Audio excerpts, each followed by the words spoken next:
All right, well, hello. I hope this stream is working. Looks like it is. Looks like Twitter is working.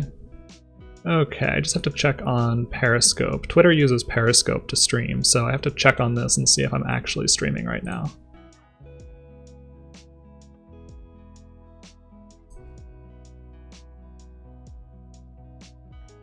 Looks like I am. All right, well, hello. So today what I want to do is start building this thing that we designed last time. So these are assets for my stream. So let me pull up Figma real quick. So last time we designed these screens, which are going to be like a starting soon scene for the stream, and offline, this is already on Twitch. And then what we're going to be building today is this be right back screen. And this is all going to be animated, so I'm going to build this all on the web. I'm just going to pull it up as a web browser if I ever need to actually like have it shown. I can just pull up the web browser and show that as my Twitch scene. Hey Lauren, how's it going? Yeah, I was trying to figure out this Restream chat thing. So I use Restream to like simultaneously cast to YouTube and Twitch and Twitter and stuff. And last time I think I had like no idea if the chat was working or like who was watching or anything like that. I still can't really see who's watching because I don't know, it's just a kind of a weird system. So it's hard to actually like tell what's happening there, but regardless, that's okay. Let's see. What would happen if I pulled this up? Okay, I can have this open in another window so I can see the Twitter views here, because I think the Restream service only works very well with Twitch and YouTube. It doesn't work that well with Twitter, but most people seem to watch through Twitter, so that's fine. All right, so anyways, we're building this, like I said, this BRB screen. And so the nice thing about this is, since we're building it for like a fixed aspect ratio, we don't have to worry at all about responsiveness. We don't have to worry about browser stuff because I'm just going to be using it myself. So I really have very little idea about how I'm going to build this, but I'm hoping that at least I won't have to deal with those kinds of issues today. So it's going to be a lot of CSS, a little bit of JavaScript. And let me show you guys what I have so far. So what I have so far is very exciting. It is this screen right here with some random text up at the top. So I'm here in VS Code. I have an HTML file for this, which just has some random text in it. I linked to my main JavaScript, and I've linked it to a CSS file, which is basically empty. And I've loaded D3 as well, just because I don't know if I'm going to use D3, but if I don't use it, I can get rid of it later. So here's what's in my CSS file so far. This is just some styles that I copied over from a previous kind of test I was doing. So this is actually not viewable yet because it's for the timer, which we haven't really put on the page. But basically there's nothing in my CSS file. And then in my JavaScript file, I have just gotten started with loading in some sort of assets that I'll need. So the thing that we need to have in the middle of the screen is going to be this timer that's going to count down. So it's going to, I'll say, okay, I'll be right back for 5 minutes. I'll set the timer for 5 minutes or 3 minutes or whatever I want to set it for. And then that timer will count down. So I got some code. Actually, I just copied this completely off of this amazing Stack Overflow answer because this code is way, way better than what I would have written. So this is just some code that starts a timer, and it has lots of really fancy things that make it very flexible, and you can do lots of cool stuff with it. I'm not doing anything too fancy. Really, all I do when I want to set a timer is say I set up a new timer. So I say new countdown timer, and then you just pass it how many seconds you want it to go for. So I'm passing it the number of minutes times 60 is the number of seconds. So that's how many minutes it'll go for. And I have a variable up here, minutes, that I'll define later. And then what this does down here, this class of countdown timer has some methods on it. So this method onTick just runs every time there's a countdown. So every time like 1 second has elapsed, it runs this onTick function. So we're doing onTick format. So we're formatting the output to be like a nice string that looks like 5, a little colon, and a 00 in it. And this is updating the text content of the clock element, which is something we defined up here, which is just a selection of the HTML where we have a little div that's called the ID of timer. So basically that's what this is doing. It just says onTick, update the format, and then it's going to keep counting down. And every time it ticks, it's also going to check to see if the time is up. So I have this little function that just says, if the timer is expired, go ahead and basically add this class that's going to make it blink and sort of fade out. So that's just sort of some boilerplate stuff to set up our little timer in the center of the screen. And I made a little module for that. So, I mean, I could have just put all this code in here, but I'm reusing this timer in, I'm going to be reusing this in my starting scenes as well. So I thought I'd make a little module and just import it. So this is really easy just to make modules if you don't know in JavaScript. This is now native. JavaScript has native modules for most browsers. So all I did over here, let's see, where's my timer.js function? Here we go. So all I did over here is just basically write these functions in this other JavaScript file. I say export at the bottom, countdown timer. And you can also put export up here next to the function. If I wanted to, I could write export there. It would do the same thing. And then in my main JavaScript file, when I want to have access to that function, I just say import countdown timer. That's the name of the function I'm importing from this modules.timer.js file. So that just makes that available to me in here, and it keeps my code a little cleaner, and I'm not going to have to duplicate that again. And this is also kind of dumb because I could just actually write this as like a JSON or something, but I have this list of colors here, which is just the palette that we had last time. So if we look at our design file here, we have all these colors up at the top. So all these dark colors and these light colors are going to be for the backgrounds. And the idea is that every time we reset this page or refresh this page, basically, it'll be a different random color. And I wanted to put that up here in a data file like this, where I have a little array with all these objects of colors, because there's two sort of types of colors. There's dark colors and there's lighter colors. So on the lighter colors, what we're going to do is have it be black text, or dark text at least. And on the dark colors, we're going to see what it looks like to have white text. And then I have those text colors defined up here. So I have white text and dark text and black text all defined up here in my main JavaScript file. All right, so I think that's sort of like where we're at right now. So the first thing I want to do, let me think about this. I think the first thing I want to do is kind of just set up my my page to initiate, because right now, like I said, this doesn't look like anything. We don't even have a timer here. We don't have anything at all. So what I want to be able to do is enter a number of minutes and a number of a little message maybe, because in our design here we had a little message. Probably don't need to tell people what I'm doing. Nobody cares about that. I'll just say be right back. But we do want to tell them what our project is, and so each day that might change. So what I'm going to do is I'm going to go into my my HTML file here.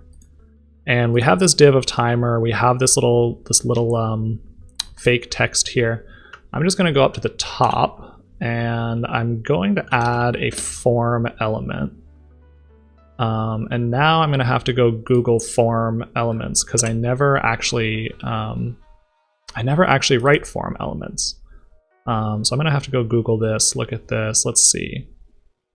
Yeah, I don't think I need to add an action to the form. I mean, I could. I could, but I don't think in my case I really need to, because all I really want to do up here is have a little input where I can say what we're doing that day, and I can say how many minutes, and then have a little submit button. So I think all I have to do, let's see if this works, is say input type is text. So that'll be what are we doing that day? And then I'll also put another input, which type is number. And let me see. I also probably want to put, a little label on these, just to make it a little nicer for myself. So I guess we can put this below here. So we probably have to give this an ID or something. I'm gonna pull this over here just so I can see what I'm doing. So let's see, no commas. ID is, let's see, we're gonna call this is for the number of minutes. So we'll call this minutes. And then the form, or the label rather, is going to be for the ID of minutes, and it's going to say minutes. And then there's a little break element, and then there's an input, which we will give an ID of project, because we're going to say what project we're working on that day. I'm going to copy this down here, and I'm going to give that a label. Let's see, so this is the label for project, and it's gonna say project. And there's probably a better way to write this. I don't really ever make forms, so let's see. Okay, so that's that. We have the input type equals number. Now I think there's a little gotcha with number. Let's look up HTML number input. And I want to go here. Yeah, okay. So input ID name min max step. Okay, so I think the thing about number is by default number only accepts integers, I think. So what I want to do is allow it to accept floating point numbers, because I want to be able to say like I'm going to be gone for 1.5 minutes or something. So I think the way to do that is just say step equals 0.1. Does step have to be... Okay, yeah, step has to be, everything has to be a string. Okay. So where are we? We're going to say step equals 0.1. Let's see if that works. All right. Okay, so now we have this minutes, and if we say this to go up, it's going to go up by 0.1, which is the step. That's nice. And I wonder if the label is like that because we put it below. I'd really prefer if the label were to the left of the input, which it probably makes sense that it would be to the left of the input if you put it like up here. Yeah, okay, that's better. Let's do that.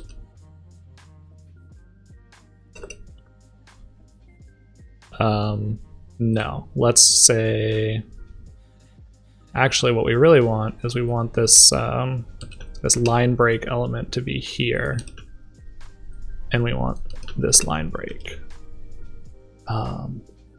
Let's see, does that matter? Yeah, there we go. Okay. I really don't care what this looks like, honestly, because this is all going to go away once I hit submit. So the aesthetics of this are absolutely not important to me. Okay, so what else do we need here? We need a button. So I think for forms, you also just put submit as the type of input. Input type equals submit defines a submit button. Okay. So let's see what that does. And it says submit. So maybe just for my own sanity, so I don't like accidentally click this, I'll put another little line break in here so that the submit button is below. And I really should probably just like put some CSS, but I'm gonna do this and just put a bunch of line breaks so that the submit button is a little down there so I don't hit it by mistake. Okay, so we have a little form, and I'm gonna remove this action, but I am gonna give this form an ID because I wanna be able to select it later. And I could probably select it by just selecting any form element because it's the only form I'm going to have on this page, but for some reason I just like using IDs for selection, so I'm going to try that. All right, so I'm going to say the form ID is called, I don't know, it's called inputs. All right. So we have a little form, we have a form with an ID, we have a submit button. So what we want to do now is go to our JavaScript file, and I want to hook up this init function to run whenever we hit our submit button. So this is, right now, all this is going to do is set up a new timer and display that on the screen. So we can try to get that to happen. So why don't we go here, and how do we get this to submit? I think we have to select it. So I wonder if I have to make a selection up here. If I say let form equals document dot query selector, and I called that thing inputs. And then I go down here and say form dot on submit. I think it's something like that.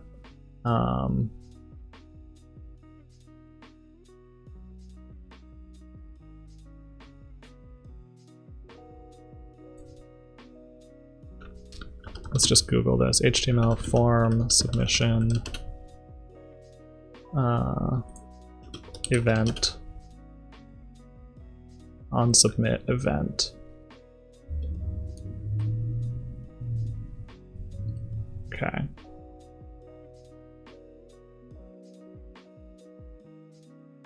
Yeah, so I think we're just going to give this, it's just called onSubmit, and then you give it a little function, which we're going to give it,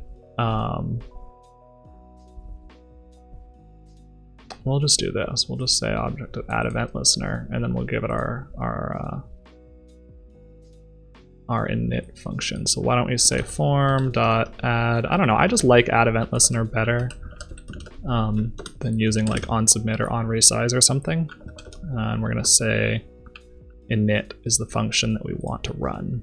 So this should set up a new timer right now, except I don't have any minutes. So what I really need to do is also say, let's see. How do you get the value from the form? So I think you have to do, let's see, get like the value from HTML input. I think it's just like value or something, but I want to double check that before I just like try. Okay, yeah, it's just document.get element by ID dot value. Okay, so we're gonna do a whole thing up here. We're gonna say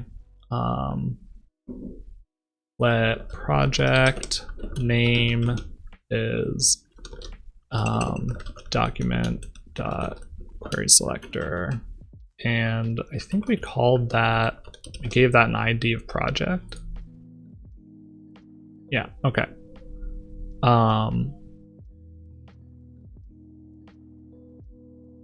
And then the other one had an ID of minutes. Okay. So we're gonna just copy that down, and I'm gonna say, I'm just gonna get rid of this. I should have just used that. Say let minutes is document.query selector minutes. And then we will say Oh, whoops, this is actually the value here. Okay. So I will say minutes input, and then I could just really tack these things on the end right here because we'll just try that. So we'll actually call this minutes, and then we'll just say dot value, and here we'll say dot value. Because we really don't care about having these elements selected later. We really only want them in the beginning to get the value. So let's say if we say 5 minutes, we say hello world, and we hit submit. Does it do anything? No, doesn't really do anything. Let's see what's happening. Okay, uncaught error, unexpected token, on colors, JS line 6. Really? I don't think that's the problem in this case, but that is something we should be aware of. Yep, we forgot a comma there. Okay. So what happens if we say minutes 1? Say that. Let me hit submit. Interesting. Okay, so it's creating the timer, and then the timer is instantly ending. I wonder if the reason is because the minutes is running at the beginning of the page. Yeah, I think that's probably the answer. So what we want is the value of minutes when we run our function. So I'm going to say minutes input, and then down here I will say mins equals minutes input dot value. See if that works.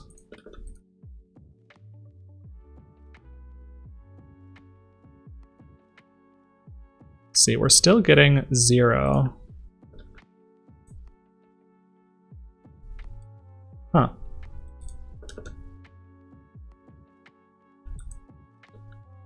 See, it's flashing 11, so it is actually showing the correct input. But the timer is not functioning properly. The timer is not counting down. So let me see what's happening. Okay, so we're setting timer equals new countdown timer. Just to make sure it's not like something with this minutes value, I'm just gonna set this to 1 and just see what happens when I click submit. Okay, indeed, so it's not something with that. That is working properly. All right, so we have function times up, clocked, add list, blink, and then we have timer.format, on tick, start. It's weird. I don't see what could be happening unless it's firing this event like lots and lots of times.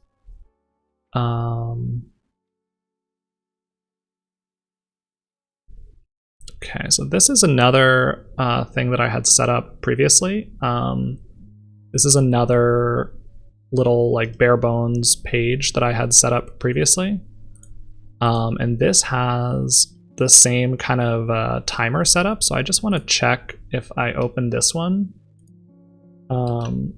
what happens there. So I'm going to come over here and start this one. I don't want to just mute this so we don't have to listen to the music. So if I start this one, the timer starts counting down fine. So definitely my timer code is working. So let me show you what I'm doing in this case. In this case, I'm saying same thing. I'm importing the countdown timer. I'm saying const minutes equals 1. I'm saying, let's see, song index player timer. I have clock there. Okay, do I have clock in the same place here? Yes, I have document.querySelector timer. So here I'm just adding an event listener to the body. and it's just a click event, and I say init is true. I wonder if it's this issue here. That really shouldn't make a big difference. I'm really not doing anything different here in terms of the way that I'm setting up the timer. Okay, let's just see if that makes any difference.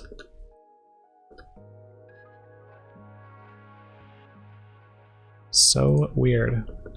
Extremely weird. Okay, so it has to be something with the form. Has to be something, maybe the form is like firing many events or something. I wonder if I can just inspect the form and see if anything kind of strange is happening there.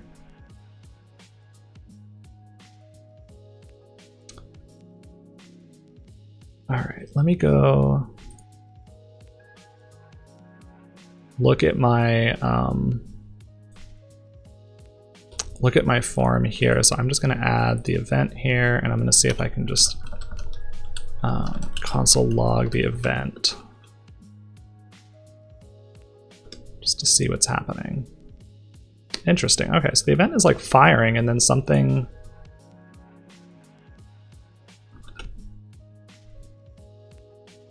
is happening. All right, well, this is where we start Googling. So we say form submission, like, I don't even know how to describe this. Flickering?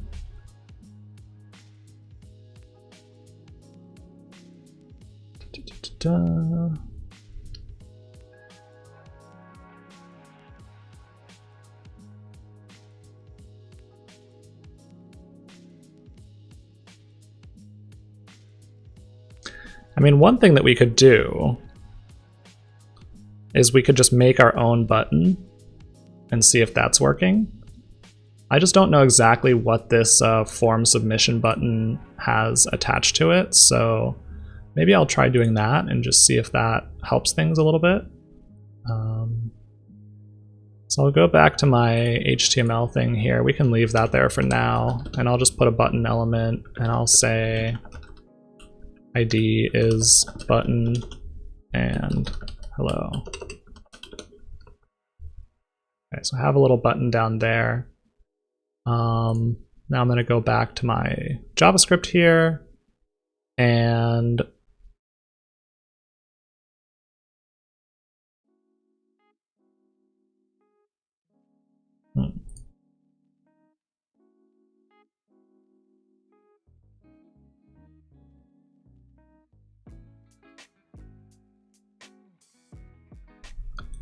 all right, let's keep trying the button thing for a little bit. So I'm just gonna comment this line out, and then I'm gonna basically do the same thing. So I'm gonna say we will just say let button is document.query selector button. And then we'll say button.add event listener, click, and on click we'll run our init function. So let's see, this should grab the minutes interval, this should set the timer.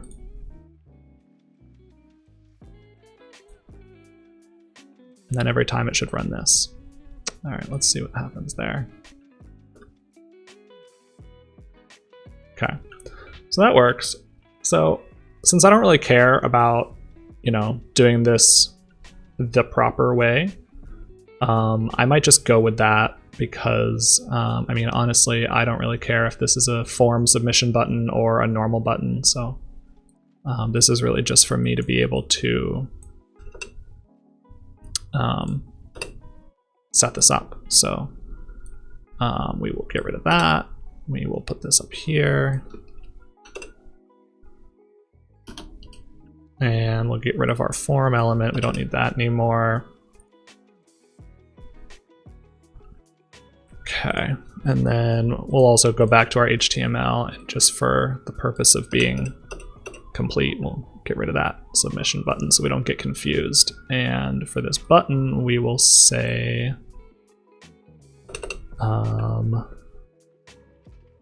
start.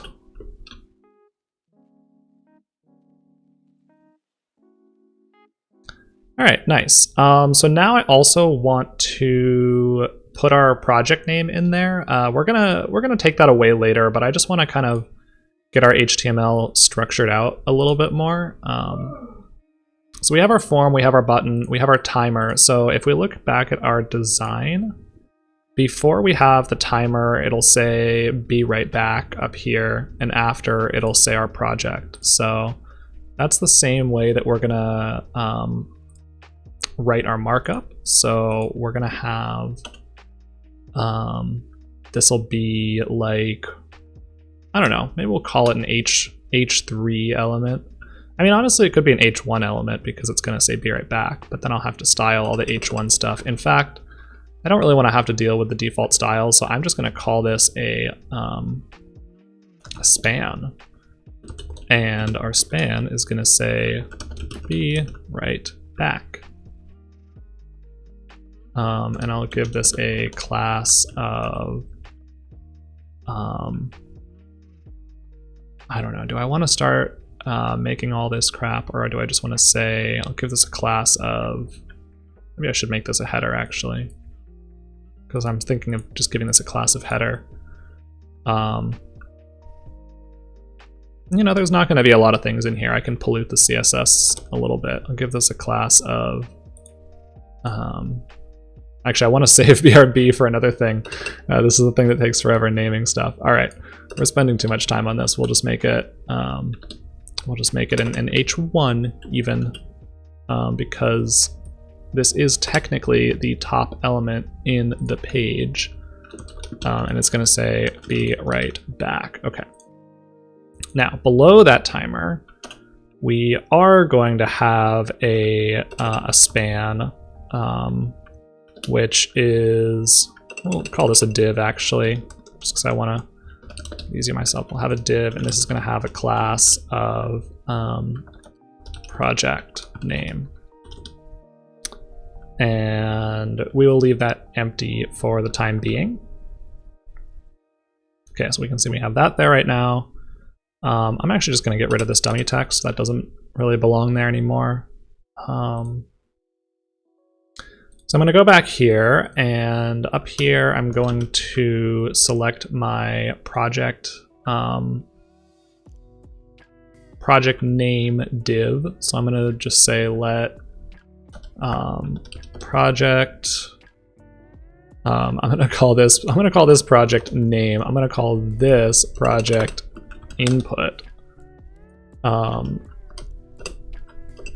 Let's document query selector. What did we call this? It was called project name. Okay. And then down here, whenever I run my init function, I want to update that with the value that's in the project form field here. So I'm going to set up my timer, do all that good stuff there, and then I'm going to say set project name. So it's going to be project name dot text content is project input. So hopefully I have coded that right, and if I say 11 and I say hello, then I code this. Oh, project name dot text content is not a function. Interesting. Okay. Why is project name dot text content not a function? It should be. All right. Well, the other thing we can easily do is just say project name. Why can I not do that? Oh, I think, did I code this wrong? Is it because text content has to be, you just set it equal to, it's not actually a function. Or is this the get? Is this you can't put text content in things? Sets or returns the text content. Okay, yeah, but I have to do equals text, okay. This is a common thing I forget. Some of these things are methods, like classlist.add. Some of these things are gets and sets. So text content equals our project name. Hopefully that one works.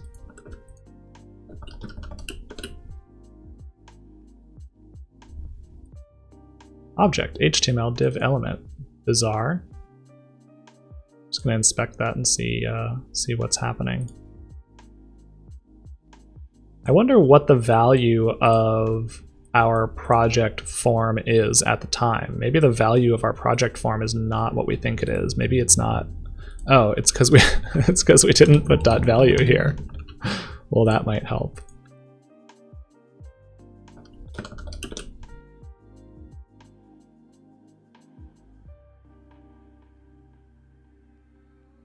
And now it says nothing though.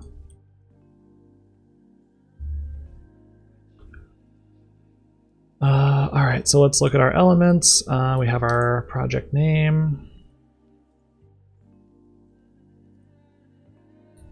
Cannot read property text content of undefined. Oh, it's the reason because it's not defined yet. It's the same reason as the minutes. Oh my gosh.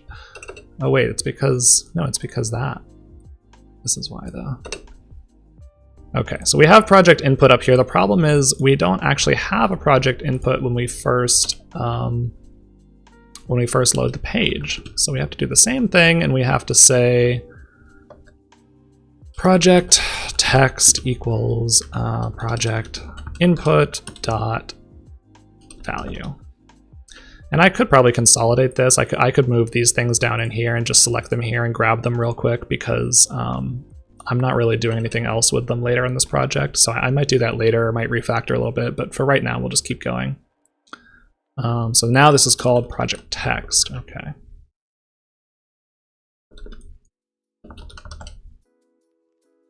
Oh, all right, finally, yes. Thank the gods, okay. So that took far longer than it should have, but isn't that always the case, so. All right, so what's up to do next? Well, one thing we want to do definitely is we want to remove all this form stuff and this button when we start, because we're not going to really want any of that stuff to be there. So I could do that with D3. I could select those elements and say .remove, but since I've just been using query selector and stuff so far, I might just continue to do that. I forget. I don't really use the vanilla JavaScript DOM stuff that much, so let me look up how to do that. I forget how to do that. JS remove HTML node.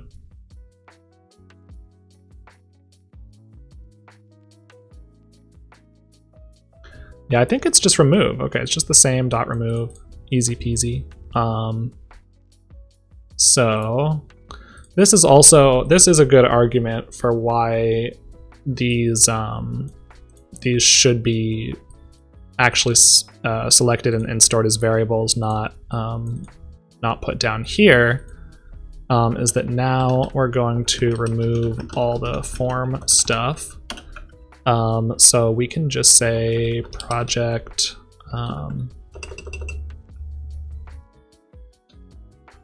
we're still going to have the form element there. I wonder if that takes up space. Maybe we should select the form. So maybe we should say document dot query selector hashtag form dot remove. And then also we want button dot remove.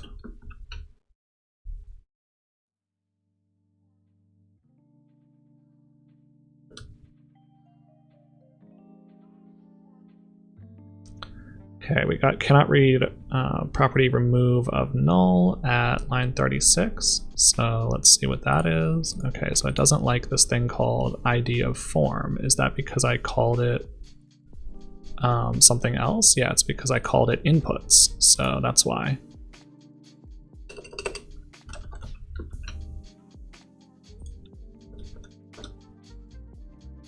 All right, so that's what we want exactly there. So we enter our inputs, we click the button, and it'll set up our timer, set up our be right back and our little project thing, and it'll remove all the other elements. And we can see that the elements are removed if we go in here, and we can see all we have left is here. We don't have any of that form stuff or the button stuff in here, so those are gone for good.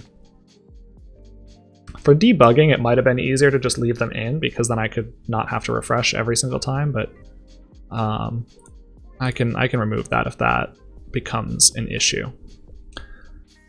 All right, so what's the next thing we need to do on our list of stuff? We could start styling things a little bit, add some CSS, but I think I will do that in a second. I think first what I want to do is try to get that random background thing working. So the way I have planned to do that, I have this colors array here. So I have all my colors in an array here. And I have my text colors that I want to use to complement those just defined up here, because these are just a couple of colors. I could have, I guess, defined these in here and called them text, but then I would have had to pull them out anyways, because I'm going to be doing some stuff with that array. So in my brain, this made more sense.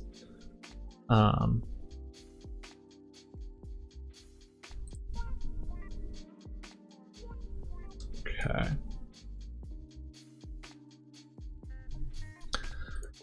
All right, so to get that random background color, the way I'm going to set that is through the CSS. So I have my CSS set up here, and I don't have anything yet. What I'm going to do is define a CSS variable. So if you guys are not aware, CSS natively comes with variables now, or they call them custom properties. So if we look up CSS custom properties and we go to the MDN docs, we can read all about them. So basically the way you do these is you just set the variable using 2 dashes, and you set that in the root of your CSS file. And then when you want to call that in your CSS, you just type var and then your variable. So what I'm going to do to get this random background color is I'm going to be changing the CSS variable based on whatever my selection is in the JavaScript. So I'll show you how that's going to work. So I'm in here in my root, and I'm going to say, we'll call this variable background color. And just as a placeholder, we will set it to, I don't know. Oh, I don't have to do my quotes. I can set it to 000. Okay, great. So our background color is black. And then I'm also going to make another variable called text color. And we will set that to white for the time being. Then we want to make sure we don't forget to actually set these on the project. So let's see. One thing we need to make sure is the timer. If we look at our design, the timer is actually not going to be the same text color. This box is always going to be dark, so the timer is always going to be our white color. So, you know, I'm actually just going to copy this in and hard code the color of this timer in here so that it's not going to be affected by our it's not going to be affected by our text color there. And I think I'm going to have to, I'm just going to come down here and change these in my blink animation too, because I think this is probably going to need to be updated as well. Okay, so we want to make sure, so that is the only thing in the design that's actually white. Everything else is going to be the everything else is going to be the same text color. Now,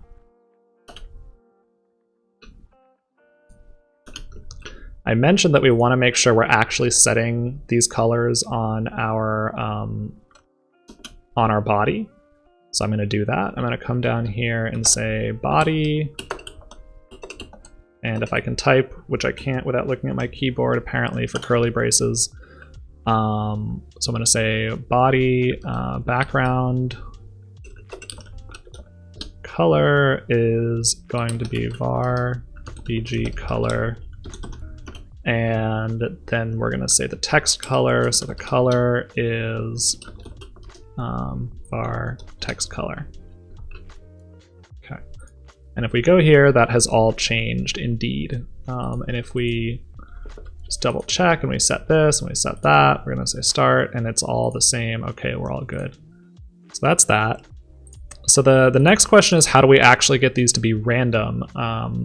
Well, what we're going to do is come over here in the JavaScript, and whenever my init function runs, I'm going to want to select this random background. So I'm going to say, let's set random background color. And the way we're going to do that is by taking this array, and there's various ways to select a random color from an array. I think I had a solution somewhere. Basically what you want to do is take a random number and multiply it by the length of the array, I believe. So I'm going to double check this because I don't want to screw it up, but basically what we'll do is we'll say something like const background equals colors, because this is our array of colors, and we will say math dot random. Actually, what we need to do is we need to say math dot floor, because we need to round that number down. We need to say math dot floor math dot random times colors dot length. I think that is the correct way to do it. We can try it and see if it'll work. We can console log our background and just see what we're getting every time we run this. Okay, so we did that. So we got, what is this color? D5E8 something, D5E8, that's the same one. Okay, this is a different color. This is a different color. This is a different color. So I think it's working. We'll see. We'll keep going. All right, just gonna get rid of this console log, and then now to actually tell our CSS what that random color is that we have selected. So I'm gonna go to how do I set the custom property? Interesting, I forget how to do that. Set CSS custom property JavaScript. I know you say something set property, but let's make sure that we're doing it properly. Okay, window da da da da da.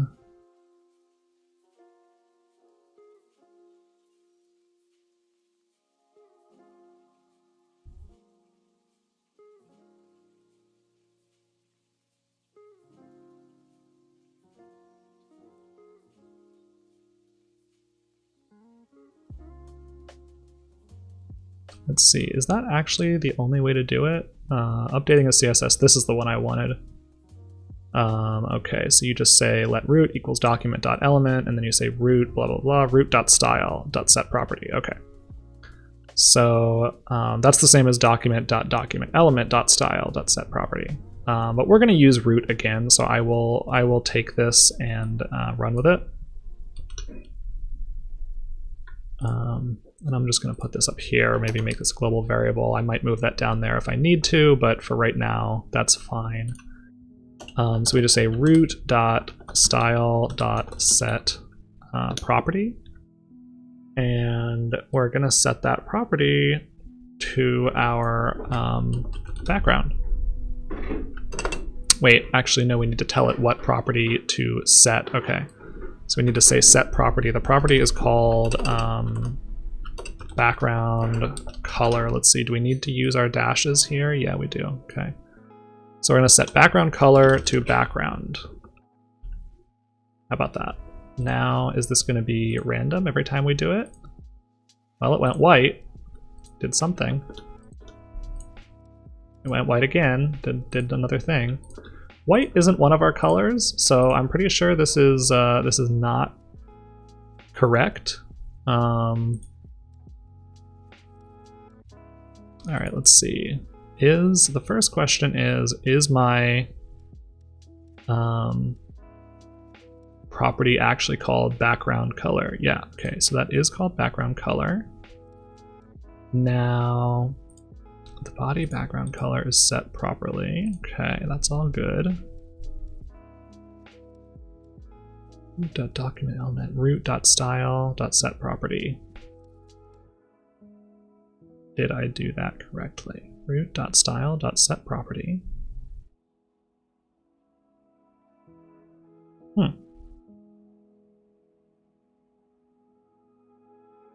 That's very confusing. Okay, well, let's console log our background again to make sure it's not super wonky.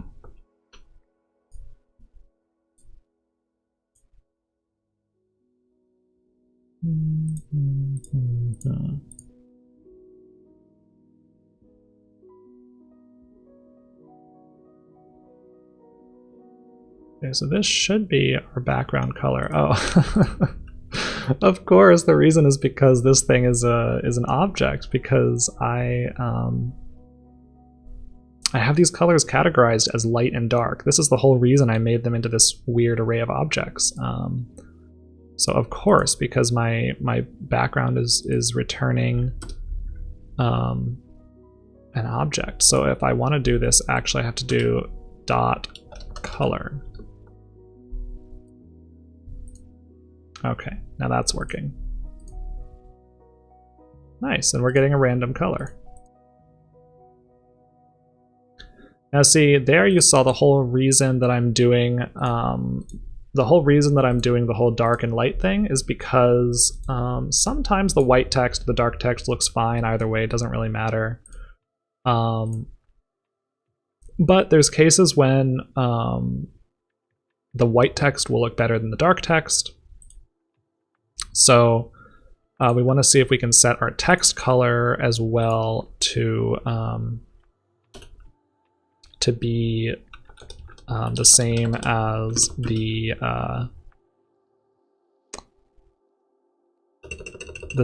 background, or to match the background rather. So what I want to do here is just do a little itsy bitsy thing and say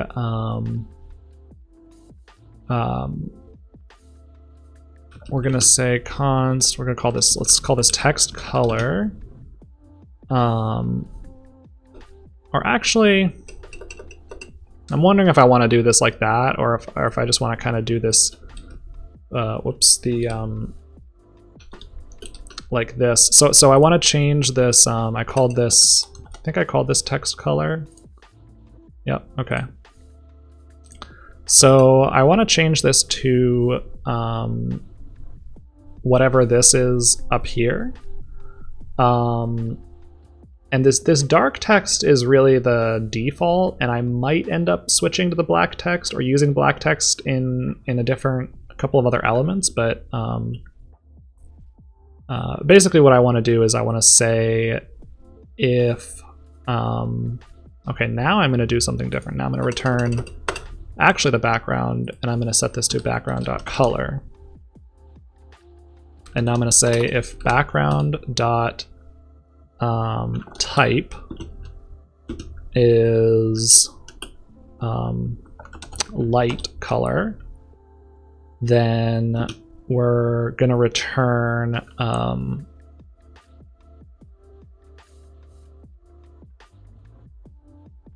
let's see, then we're going to return what is our dark text? Dark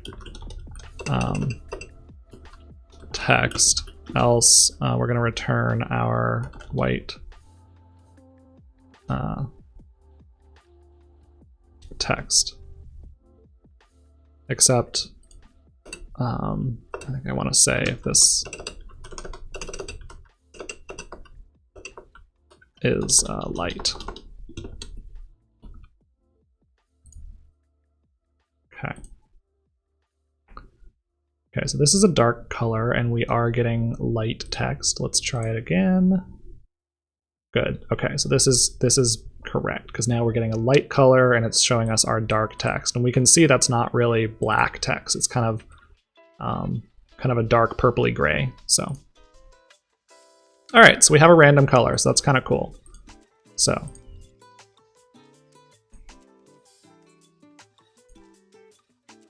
all right, I could do this all day.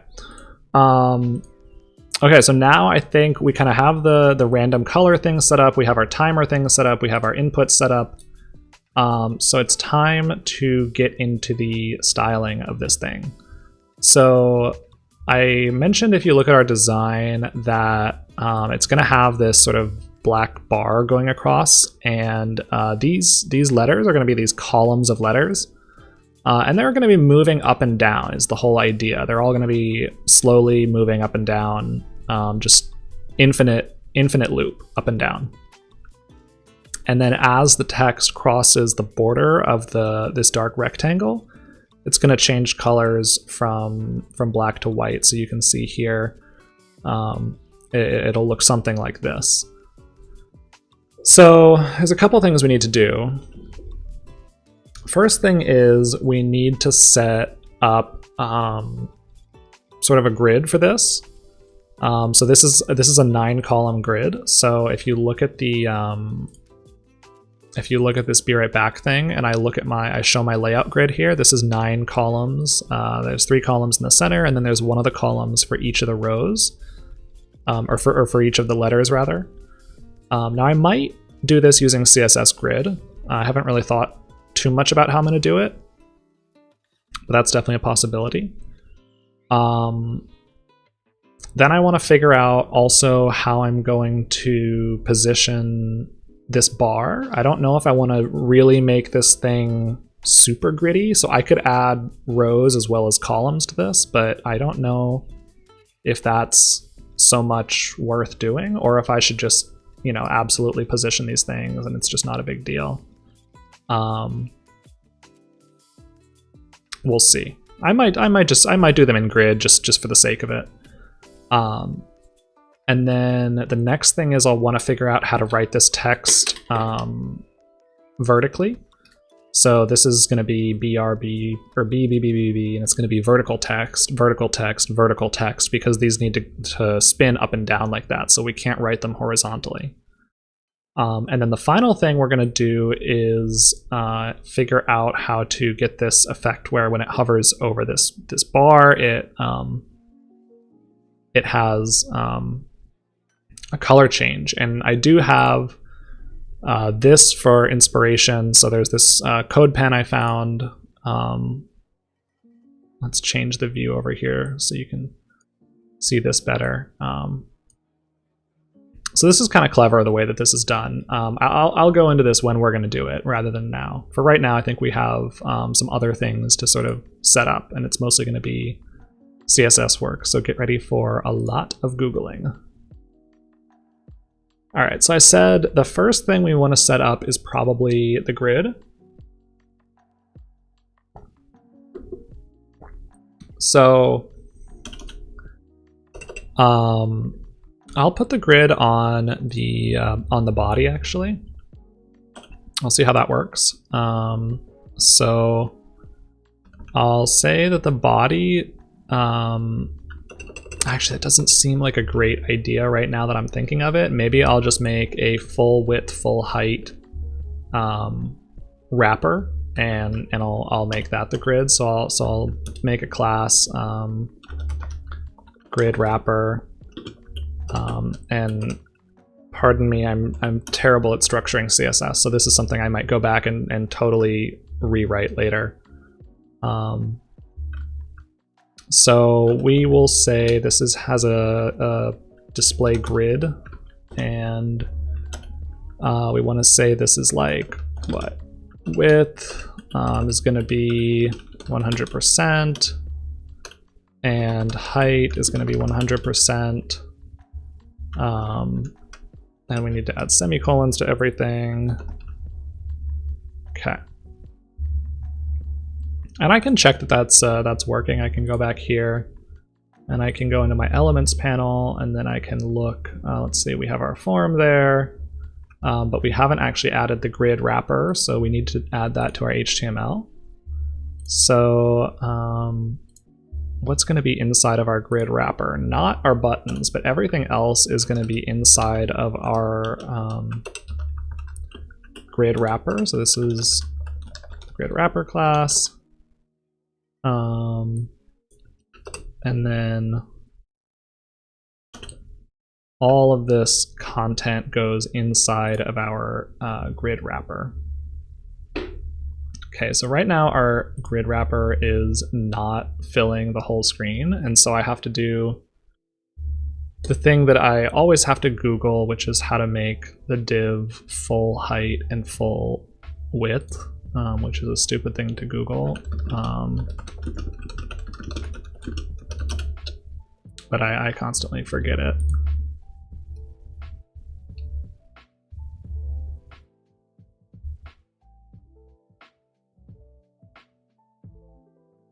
Oh yeah, I think I have to actually maybe just add these to the body of my. Let's just say HTML body, and then we'll say height 100%, padding 0, margin 0. Sometimes that helps. Okay, that's nice. Now we've got a nice grid wrapper that's 100% width and height, at least as much as it can be. Right now this is taking that up, but I'm hoping that if we see that go away, then yeah, this is now taking up the full width and the full height. Perfect. Okay, and then now we want to actually start adding the columns to our grid. So I have not written grid code in, like, I don't know, 6 months or something, so bear with me. Grid template columns, and let's see. I think what we want to do is say repeat, and we want to say 1FR, which is basically just like dividing the screen, and then say 9. So let's see what that does for us. So I'm hoping this will just give us 9 equal width columns.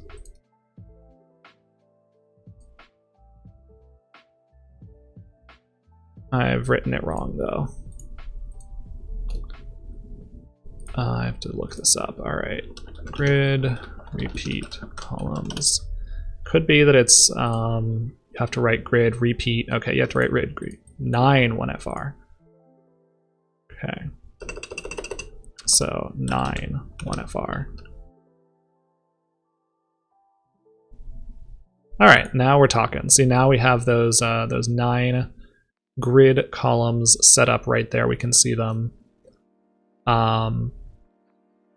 I did say I wasn't sure if we were going to add rows or not, but you know, I will just add a couple of rows for the heck of it. So I don't want the rows to be that wide, like because I want them I want the area that the letters are going through to be pretty narrow. Maybe as narrow as like the height of a letter. So we might have to adjust this later because I really don't know what that height is going to be yet. But for now, we'll just say grid template rows. We'll say the same. Let's just do 9 1FR. We'll just give it an equal grid like that. So now we can see there we have our 9 grid rows, and these will be higher. It's because I have, you know, my dev tools is down here, so this is taking up some space, but that'll be higher. So now I might try to position these things, my be right back, and I might try to position my other elements in the grid where I want them before I start getting too fancy with the whole text animation thing. So one of my favorite things about using grid is it has very flexible ways of placing your content. So the content can be placed basically by telling it which rows and which columns you want the content to span, or you can use what I prefer, which is called grid template areas. So I have not used this in ages, so I'm going to look it up. Grid template areas, but this is a really nice way of doing things. So, okay.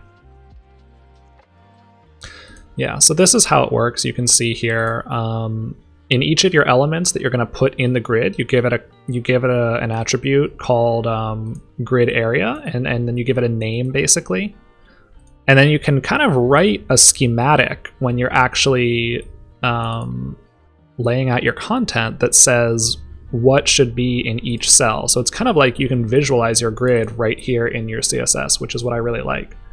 So I'm going to do that. I'm going to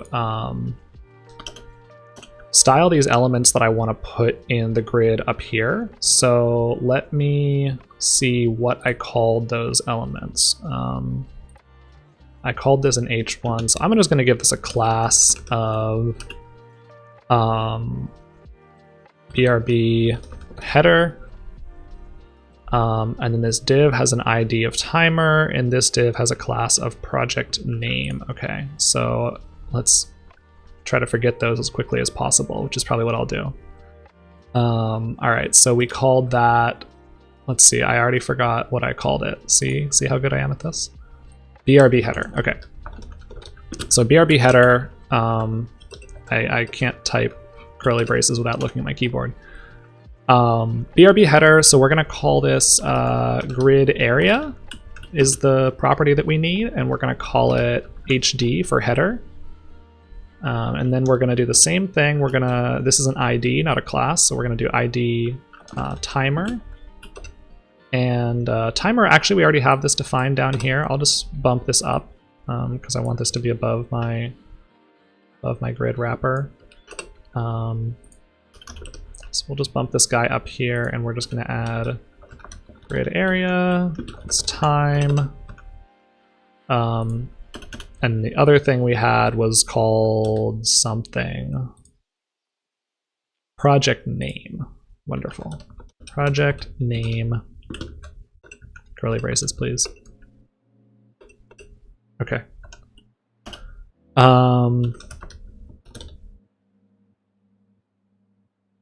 I found the resolution of the live video is so bad. Is it just me? Oh god, I hope not. I would suggest try watching on Twitch if you can. So let me link that. Let me see if the video quality is really that bad.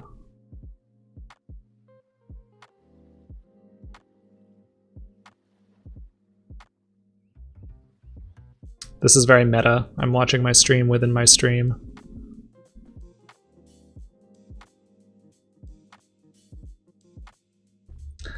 Yeah, I mean, the video quality isn't perfect. I'm definitely going to have to work on my bitrate and stuff, but I can't tell you exactly if this is better, but I would recommend watching on Twitch.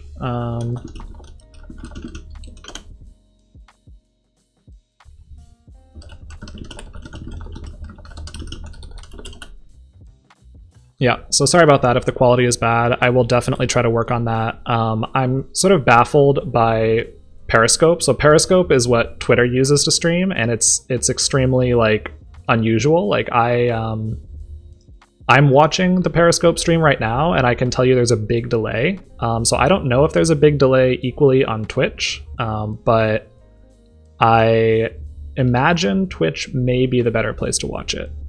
So I would try that. But I'm definitely going to have to troubleshoot that, so thank you for bringing it up. All right, I'm going to call this grid area proj. Back to our grid. Okay, so those are really the only 3 elements we need to lay out right now for the time being. And let's remember we have a 9-column grid and a 9-row grid. So that's going to be a lot of typing. I think, okay, sorry, this property is called grid area. Grid template areas is maybe what it's called. Okay, yeah, so it's called grid template areas. So for each row, you want to define it with a, what's this called? A quotation mark. So we're going to say grid template areas, move that guy down. So this is our first row. So in our first row, we have 9 columns, let's remember. So the first 3 are empty. Empty in grid template areas is dot. So you say empty, empty, empty. And then in this first row, I'll let this project thing span that whole first 3 rows. So I'll show you what I'm going to do. I'm going to do, this is called header. So this is going to be the next 3 rows, then dot, dot, dot. Okay. And then our next row, we're going to have to duplicate this many times. Now, in this case, I really maybe should have used like something other than template areas because, like I said, there's 9 columns, so this is going to get kind of crazy, but I'm just really into template areas. So then this is going to be time, time, time. And actually what I should have done is just duplicate this 3 times down there. Time.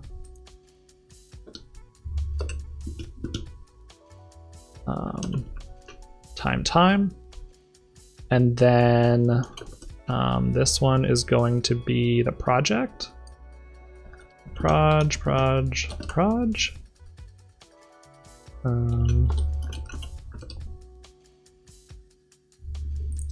Okay, so hopefully we should have our header, our timer, and our project, and then everything else should be blank.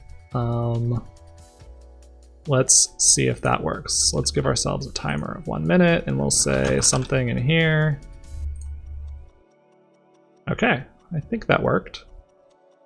You can visualize the grid if you go here. So this is sort of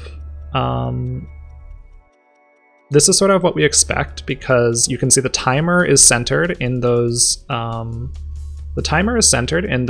sort of 9 little boxes in the center, and then the be right back and the other stuff is in the top left because that's where like a normal div would go because we haven't centered those elements. So this might be a good time to style those elements a little bit. So this header, let's see, how do we want to style this header? First of all, we want the font family to be Kovic Sans Mono, I believe is what we called this font, because that's what it's called. Yeah, Kovic Sans Mono. And let's say font size, we could use absolute sizes here. We don't have to do anything with fluid typography because this is only ever going to live on a single aspect ratio and a single screen size, which is amazing. All right, so what's our font size going to be? Let's try like 30 pixels. Font weight, I might do like a medium weight. And then we want to say text align center. And we want to say margin auto. Okay, there we go. So you see be right back. Maybe we'll make this a little larger. Yeah, 40 pixels. Nice. And then the next thing we want to style is our project name. So this is going to get most of the same stuff. I'm going to make this a little different. It's not going to. It's going to be normal font weight, which is 400, and the size. Maybe this one is 30 pixels. Yeah. Okay. Not bad.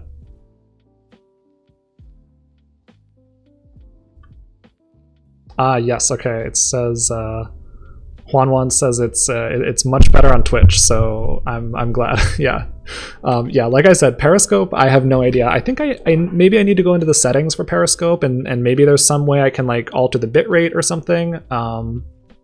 But it's too bad to hear that Periscope sucks. But that's kind of the general feeling I've gotten when I looked up like all the streaming platforms. I mean, I've always used Twitch because I watch a lot of gaming streams and stuff, but most people like follow me on Twitter, so I wanted to stream to Twitter, but I've heard sort of from Googling and stuff that like Periscope is not great. But maybe there's some settings I can change, so I'll definitely take a look at that. All right, so now we've got these things kind of styled the way we want them. Maybe it's time to make that black box that runs across the whole middle of the screen. So if we visualize our grid, I don't know if the black box is going to run through the entire middle row. That seems maybe a little excessive, although we could try it, but I think it's too much. I think I want it to be just a little bit really just a little bit higher than that very middle row.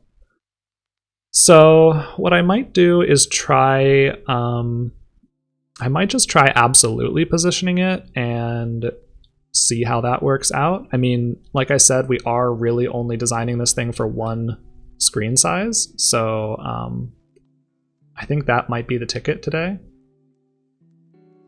So we need to make a box. Let's see if I can figure out how to make a box. This doesn't need to be in our grid wrapper necessarily because our grid wrapper is really only for like the stuff that's actually in the grid.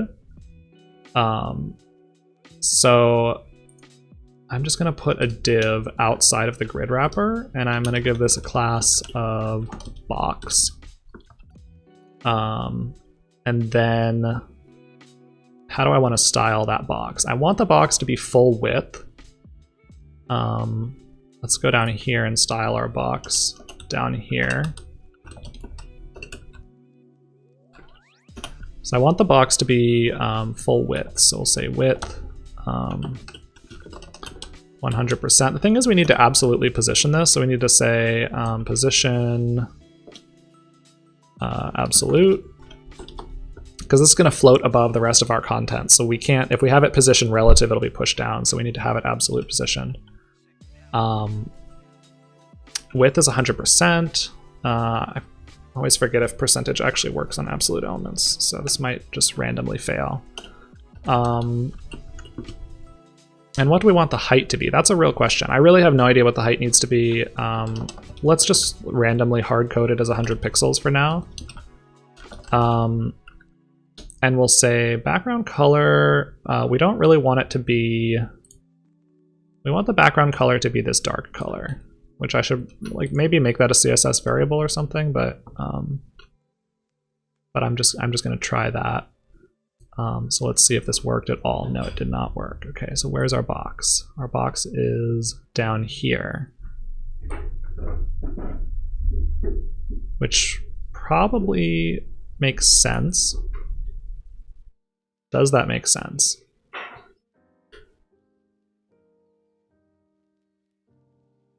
Okay. now we're going to do what I usually do, which is I know I'm not positioning this box correctly, so I'm going to look up how to position it.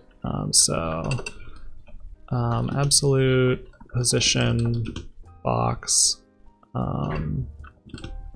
in middle of like height. I don't know.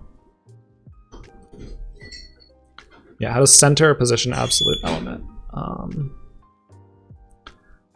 You have a width set, you may use margin left, margin right, left, right, text align, center. Yeah, okay, so maybe we want to use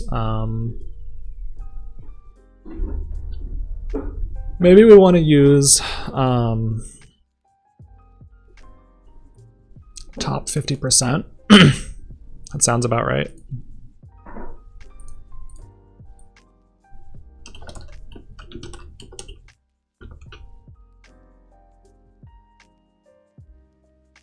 All right, that's better. So if I'm just looking at my grid wrapper here, I can see the box is indeed in the center of the screen. The issue is that the box is positioned with its top left corner in the center of the screen, because that's how boxes work in HTML. So, or rather in CSS. So I really want that box to be moved up by half its height. So maybe what I can do is say, let's see. Well, if I know the height of the box, I could just translate it up. I'm sure there's like a better solution for doing this, but since I know that the height is only 100 pixels, which I'm going to change to maybe like 200 pixels, that seems more reasonable. Then I can say transform translate. And since I'm just going to do the Y, I can just say translate it negative 100 pixels, which down is positive, up is negative, I think.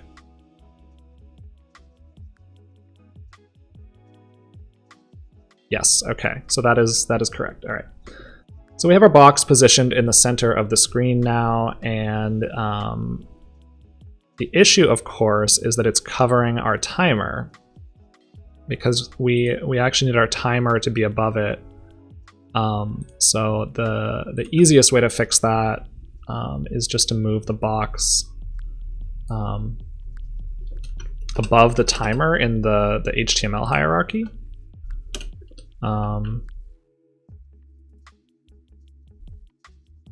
Nope, that isn't the easiest way to fix it. Let's see. Oh, is this the reason because of this? No. Well, the other thing we can do is z-index. So let me think about that though. If I do z-index,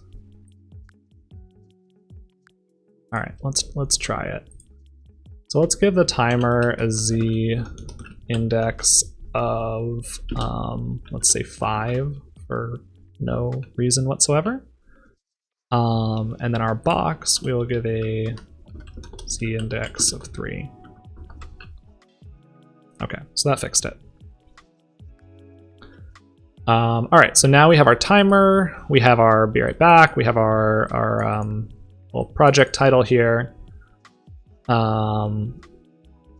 So I think it's time to start actually drawing those moving things. All right, so this is sort of the effect I want. I guess this is the time to explain what's happening here. So you can see this text is infinitely scrolling across the screen. The way this is set up is that they have this text here. So they have two sets of this text. So this text says recent work, recent work. I think that's just so it'll cover the whole screen. I'm still trying to decode this a little bit, but I believe that's why it's there. That's why it's repeated. So this text here is actually the black text outside. And you can see that you go to centered and big title, back, moving. So this big title, this is work sans, this is all that, and so that's the black text there. Now, if it has the class of also front, then it has the color of wheat, which is this color here. So the way this is working is that the black text is running across, and simultaneously the wheat text is running across, and it's overlaid on top of the black text. And this image here in the center is just clipping the text in both cases, because, or actually it's clipping the wheat text because it has overflow hidden set on it. So we can see that if we come down here and we remove, this says overflow hidden. This is probably really small text down here. I don't know if you guys can read that. But if you remove overflow hidden from this, and if the pen reloads, you can see that the wheat text was there the whole time. It was just being clipped by this container that it's inside of. So that's kind of a cool idea. I wanted to try that. But mine is going to be a little bit different than that, because my text is going to be hopefully moving up and down. Now, I've never tried that, so it's going to take some experimentation.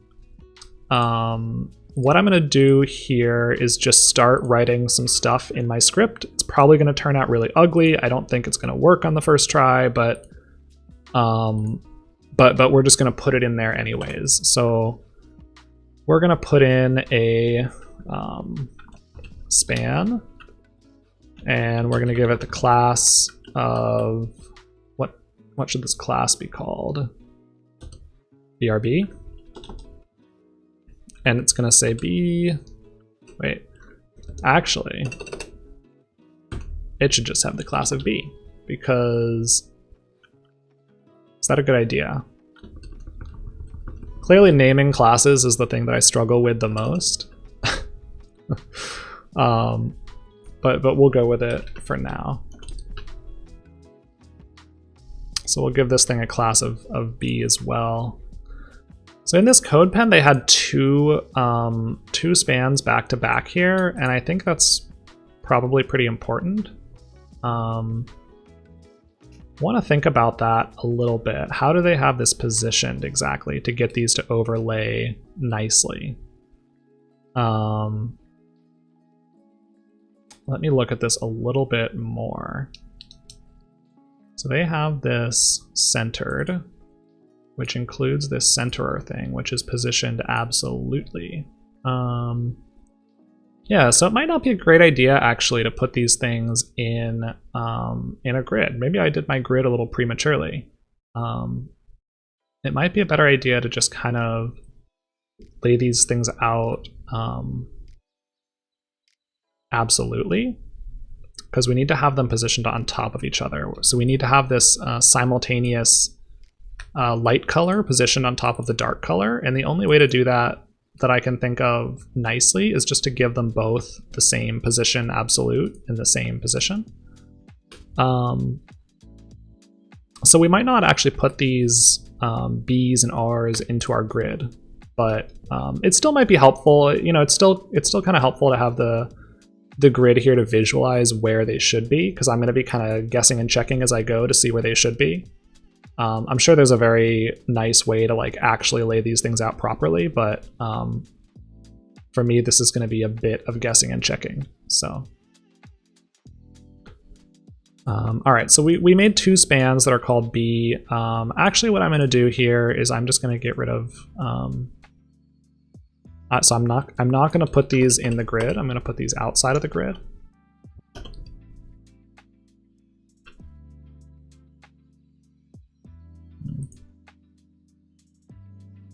I guess I don't really care if that's there when I'm doing this. I mean, these will be changed so that they're up here when I'm doing this. Maybe I need to make these only pop up when I actually start my init function.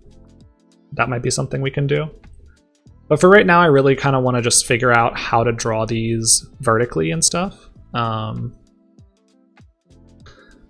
So to draw text vertically in CSS, you have these writing modes and text orientation properties. So that's what I'm going to try to do here. So let's just like start trying stuff. I think at this point it's time to just start trying some things. So our class was called B. So we want to say text orientation upright, and we want to say writing mode is vertical right to left. We'll also make these pretty big. So I can actually, I can check what I made them in my Figma file because like I said, this is all gonna be completely like fixed size. So I made these 450 and bold. So let's just style these a little bit. Font family, this is gonna be Covic Sans, mono. This is another thing you could do, by the way. You know, maybe I'll make a variable up here just so I don't have to do it and say body font, and it's called Covic Sans mono. And then down here in all these places, I can write var body font instead of writing my Covic Sans mono over and over again. So that's something kind of nice you can do with CSS variables. Yeah, I could also set the body font in the body up here, but no, we'll leave it like that for now. So we want to do font weight. This is bold, so bold is 800, I think, in this font. No, bold is 700 in this font. Okay. 700. Cool. And then font size 450 pixels. Let's see what that looks like. Wow. Bizarre, right? Bizarre because it has such a high line height. Now the question is the line height property or is it the character spacing property when you're writing in this orientation? This is the weird thing about doing it this way, is that the orientation that you're writing in is like everything is kind of flipped. So I don't know if it's character spacing that defines the space between these things or if it's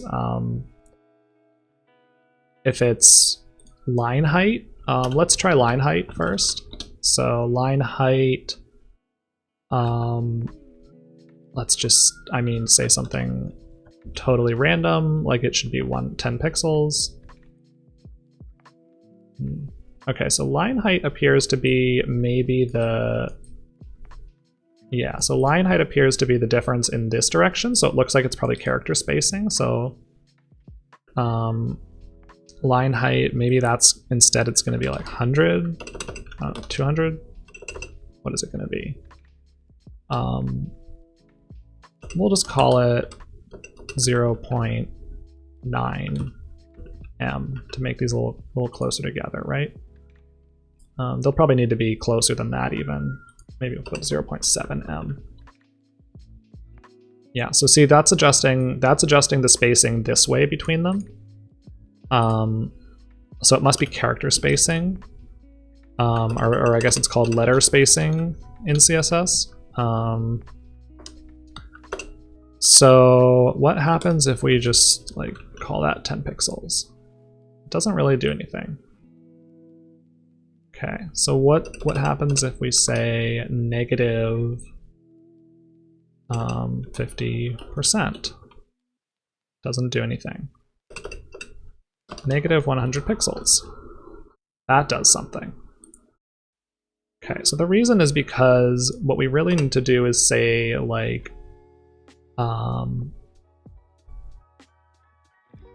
if we're just saying M, we're just making it that, so maybe we'll just say negative 200 pixels, since everything, and it feels so wrong to like do this all in absolute pixels. It feels very, very wrong, but alas, that's the way we're doing it.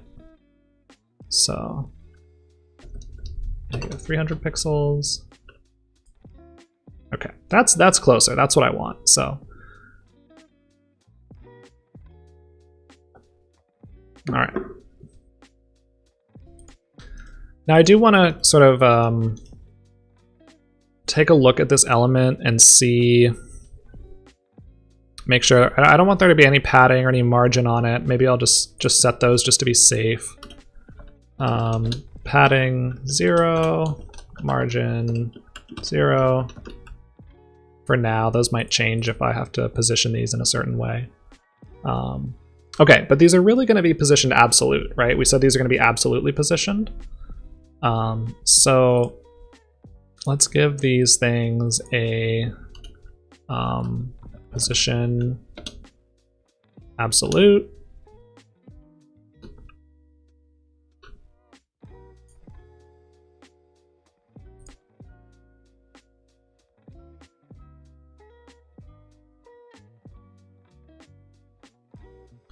And then we can see they're both on top of each other right here. See? So these spans are both, they're both highlighting the same thing because we gave this position absolute. It's defaulting to the top left of the screen. So this is good. This is sort of what we want. We do want these to be on top of each other. We are going to have to figure out how to move them left a little bit. I don't know what exactly. I guess it's maybe it's the line spacing, or the line height rather. So I wonder what happens if I make it 0. Okay, that does move it over. So what if I make it 0.1, 0.2? I mean, again, we can just do this in pixels, right? So we can call it 100 pixels. Or 200 pixels. Okay. I'm just kind of trying to space this relative to the grid. And again, this is a terrible way to do it, but for our application, it's kind of okay. All right, so that's good. That's not bad. One thing is it looks like we're going to have to shift this upwards a little bit because this is kind of like, you know, this is kind of, there's this space here that we don't really want. I mean, if we start this thing, oops, I'm already seeing a problem. We can't click our start button because it's covered by our thing. No.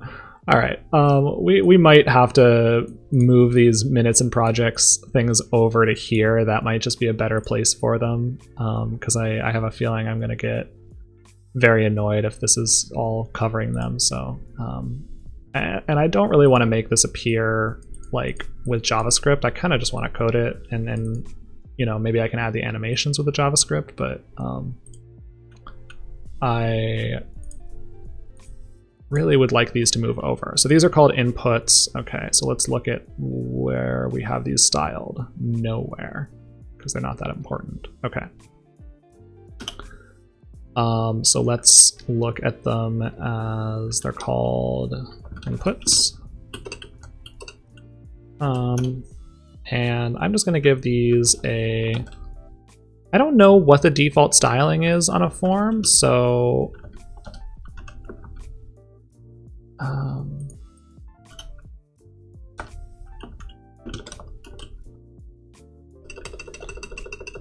I'm just trying to center these things in the screen, but I really forget what the default styling is on the form. But it might be good actually to just absolutely position them, because then they won't get in the way of our other content. So we say position absolute. Have we already forgotten how to center a div? There's like I think there's a website, right, called like centerdiv.com. This is very dangerous. I shouldn't do this. This could be some porn website or something. But yeah, I think there's some website like that because this is like probably the most Googled question in CSS history. All right, let's try to do it. Let's see if we can figure it out. Position absolute. I think if you just give this thing a width, I think if we just give it a width of like 300 pixels, then if we just say like margin auto, maybe it'll work. Oh yeah, that's gonna absolutely position. everything in the box. That's absolutely position the button as well. The button will need to shift that down a little bit, I guess. Okay, that didn't work. Let's just go to how to position a div. Oh boy, this is embarrassing.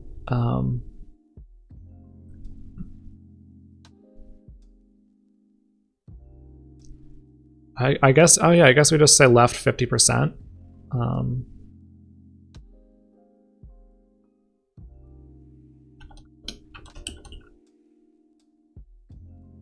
right, there we go, nice.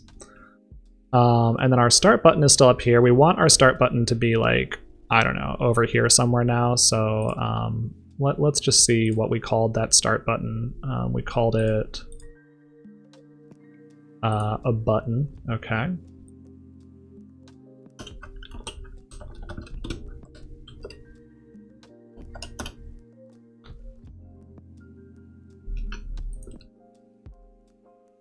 So I'm gonna say left 50%, and then we'll say top like 10%.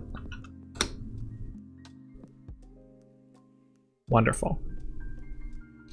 It actually looks terrible, but it doesn't matter because it's all gonna go away when we click it.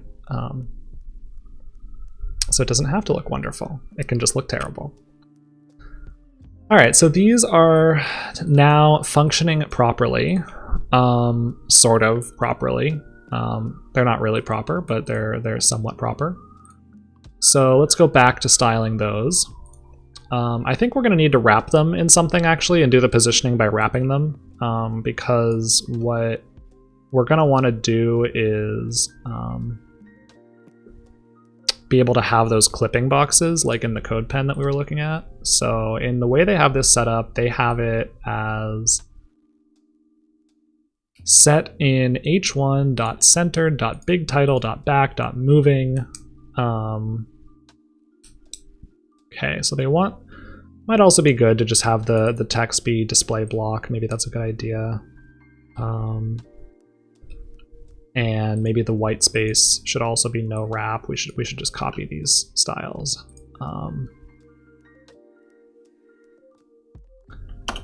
So we'll call this big text. And actually what I'm going to do is instead of putting this stuff all in B, I'm going to put it in this big text. So this is all going to get this font family, font weight, line height, letters. The line height and the letter spacing I might leave there because we'll see. Maybe I'll move them later, but I'm worried that the B's and the R's might be kind of different. They might need a little bit of adjustment there. But we can definitely move these things up there.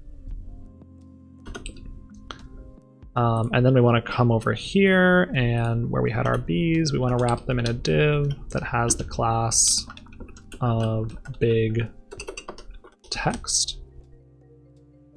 And then we'll put our little spans in there. Okay. So hopefully this should be the same. All right, nice. So this is the same. We didn't totally screw everything up.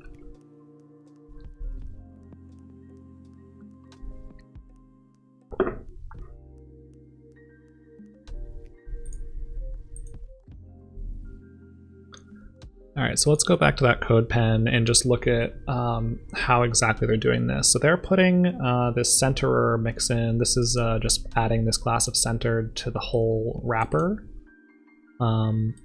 So we might do that too for our positioning. And then it also has a class of back, which does nothing apparently.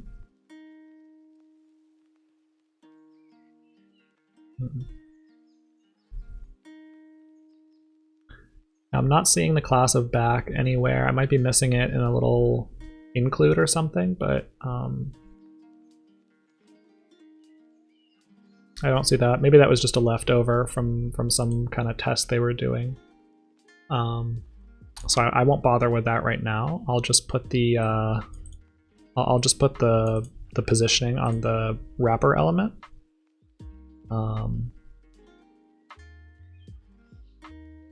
So let's see what we had here. So position absolute, we're going to put that up here.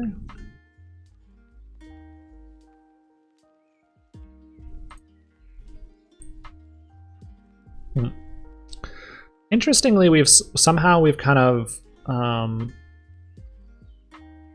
of moved our text over too much now. I don't know really how that happened. I wonder if this class or if this div has some margin on it somehow. No, I wonder why it has that width. Where is that width coming from?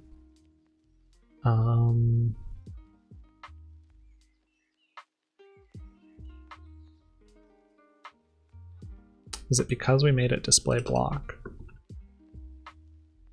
No.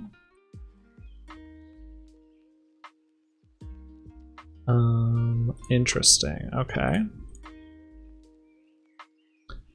Is it because we added white space no wrap? No, that's definitely what we wanted to do. All right, well we can always just try setting the width of this container ourselves. I'll try it 200 pixels and see how it looks. Now we've gone off the screen totally. I feel like there's something happening with the padding on the inside somehow. I don't really know what's going on there, but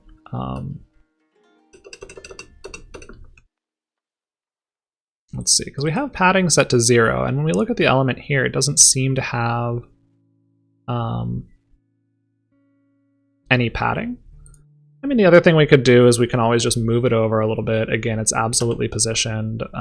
You know, since it's absolutely positioned, we're gonna say anyways. See, it has all this padding up here around it, which I'm not crazy about. Also, we're gonna need to handle that. We don't want this to overflow. We want it to clip any content that's outside the height of the body, actually.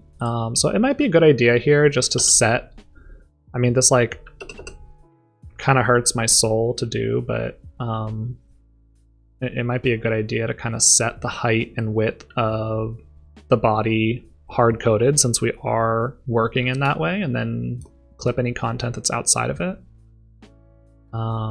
So I forget exactly what the height and width are. Let's look at them here. So the height is 1440 pixels. Let's just see what happens if we start doing something like this. And the width is like 2560 pixels.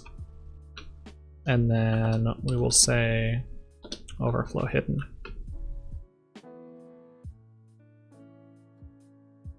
Okay.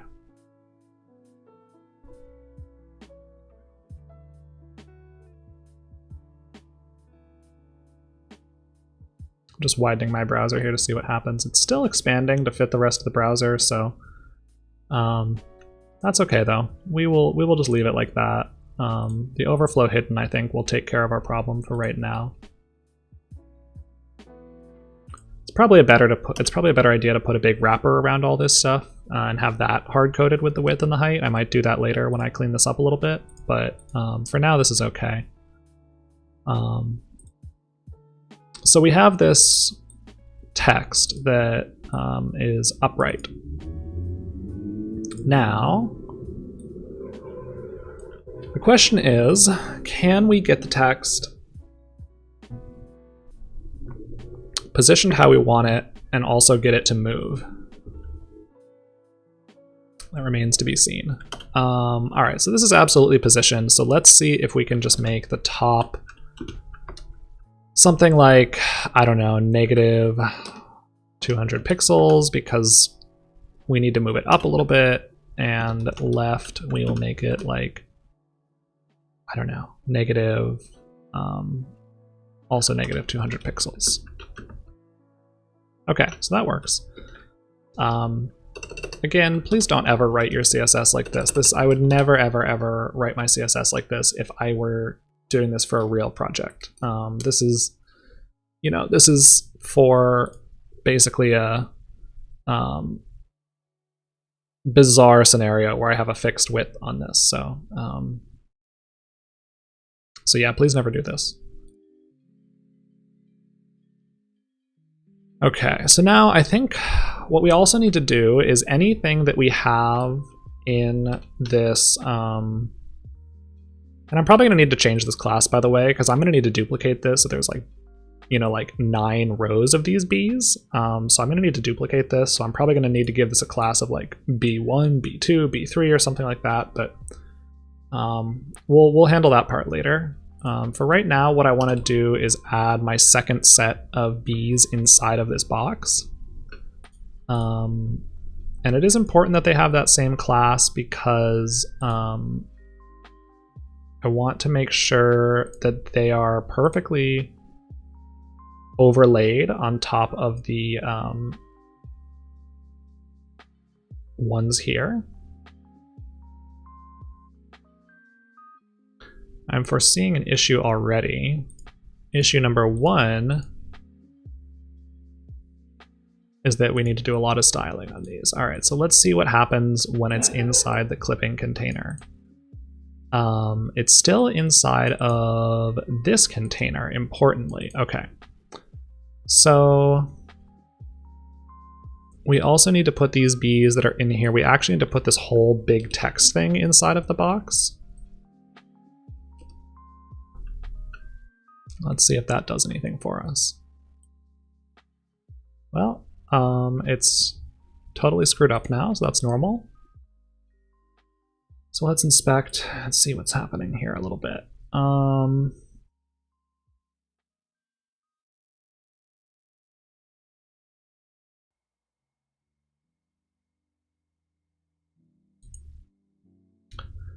Yeah, so one of the issues might be that this this box is positioned absolutely, and this container is positioned relatively so that it can anything that's inside of it can actually pop out nicely.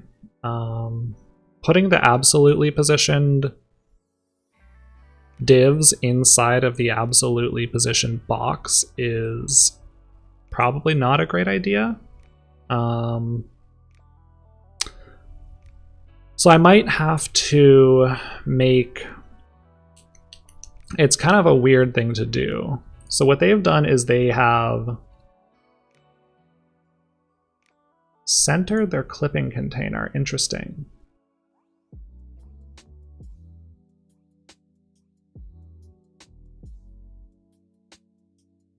Trying to figure out what they did in this code pen here.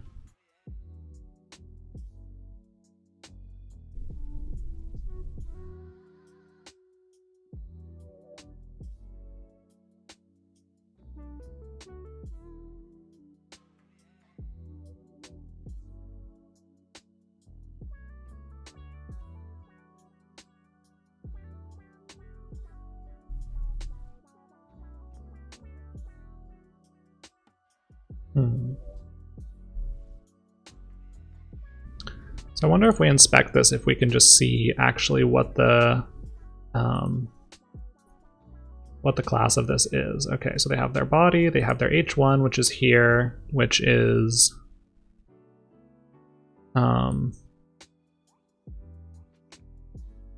what is the position on this? Absolute. Okay, that makes sense. Then they have this clipping container here.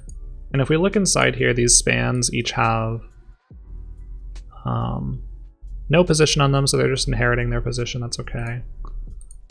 So this div is inside of here. So we have this clipping content container. This has a position of relative. And then inside of there, we have this centered big title, which has a position of absolute. Yeah, so I think that it's going to be an issue that we have absolutely positioned our outside element. So I might need to go back and figure out a way to change that to make this box relatively positioned, or There might be another way to do it. There might be a way to make it fix. I don't know if fixed position is actually going to change anything. I can see what happens if I just fix the position. That was a box.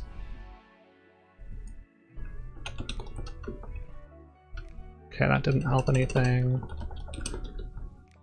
So we're gonna have to make this relative. So making it relative has the advantage that we can now see that it is, our B's are, I think, lining up.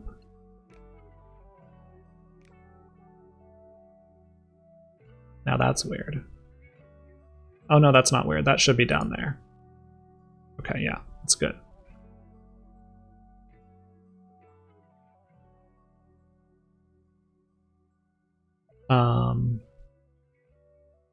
Now that's a little strange.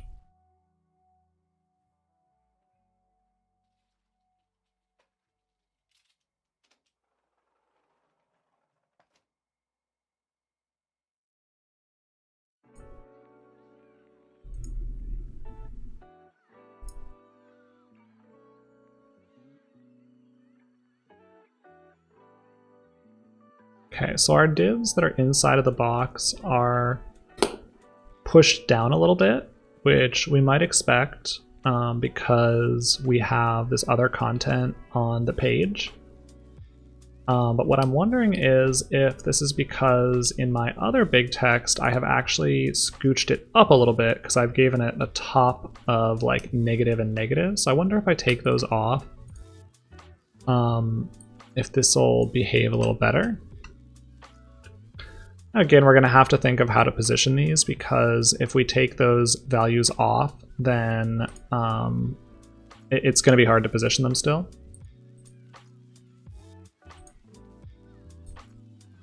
See, these are still positioning themselves differently, which is strange to me. Let's see if we can figure out why that's happening. So they're inside of the box.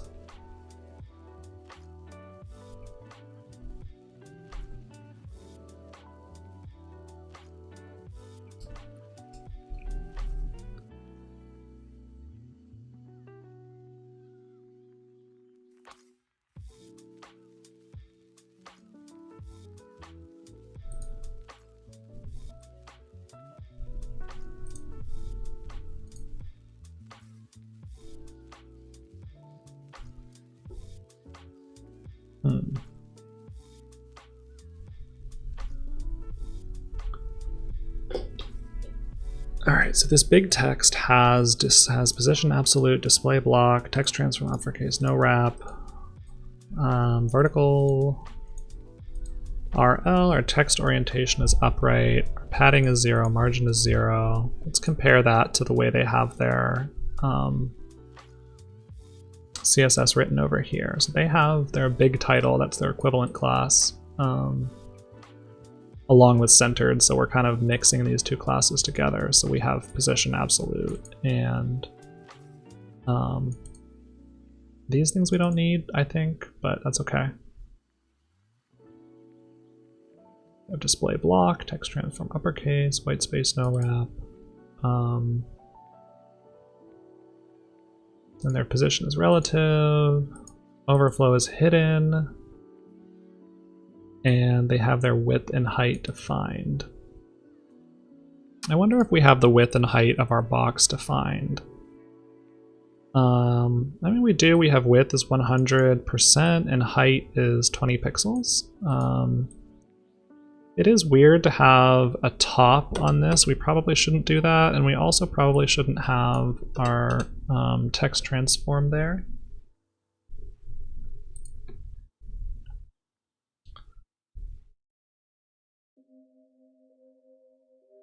All right, so this has now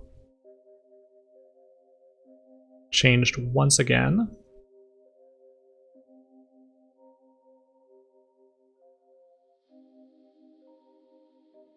So now we can see that our box is the first thing in our hierarchy, which makes sense because it is indeed the first thing we have up there. And then Inside of that, we have this big text box, which is basically starting in the top left corner, it looks like.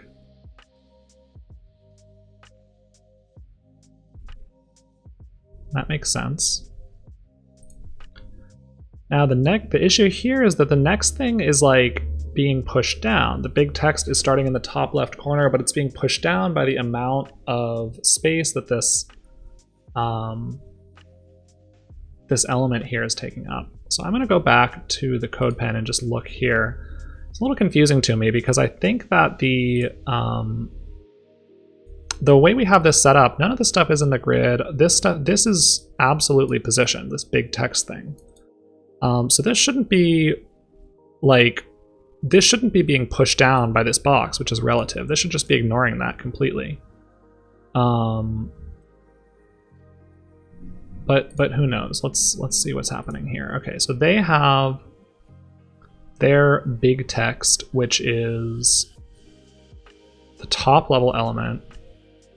We can also adjust our markup to match theirs, so perhaps this will make some difference. Who knows?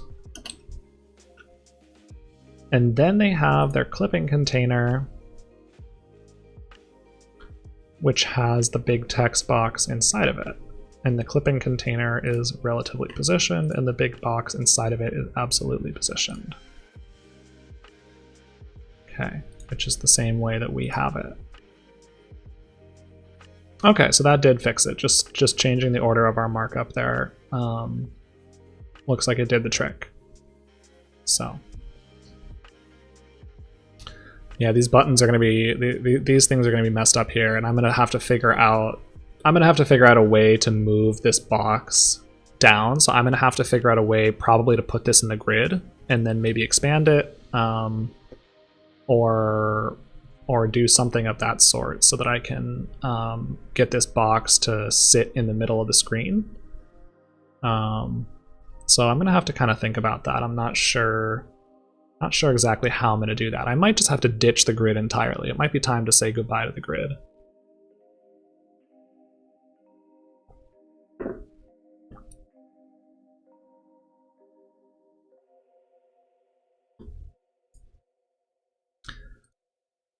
Okay, so let's see, where was I?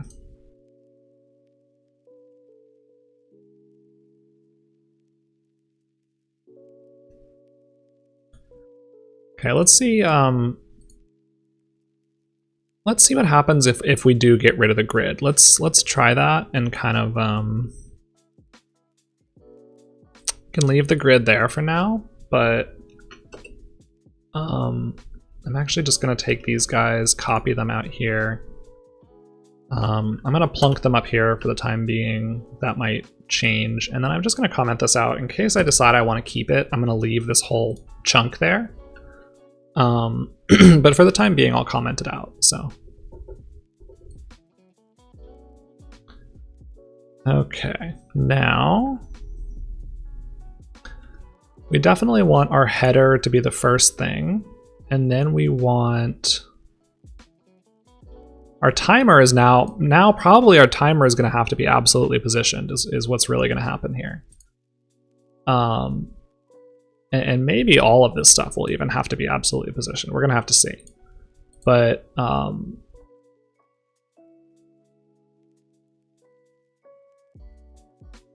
fact, I might just get rid of this stuff for the time being and not worry about it at all. And then I might just worry about this and just try to get this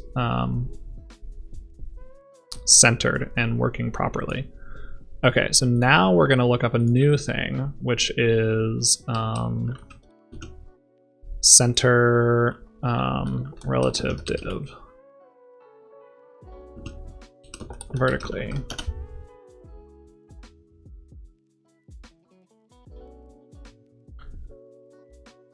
Okay. We could do Flexbox. That's always an option. Flexbox is probably a good way to do it, in fact, but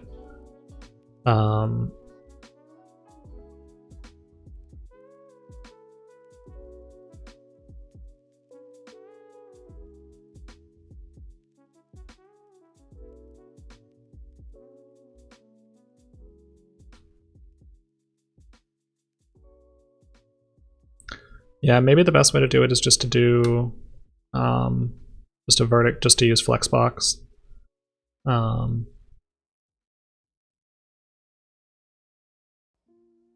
That might be the way to do it. Okay. I usually do go for flexbox when it's about that time, so just want to make sure I'm not going to screw up any of my absolute positioning stuff here. So let's just make this flex wrapper.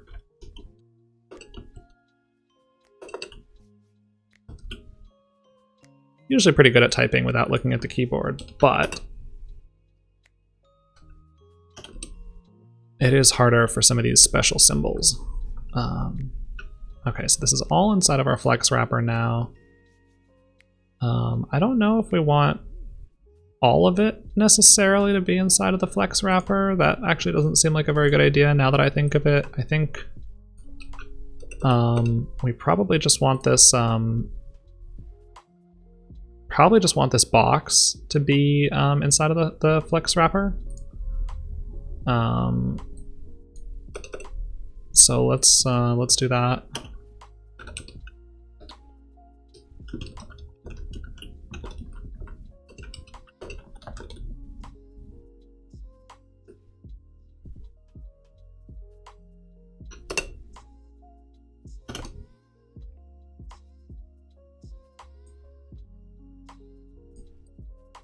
Whoops, I've just closed my CSS file.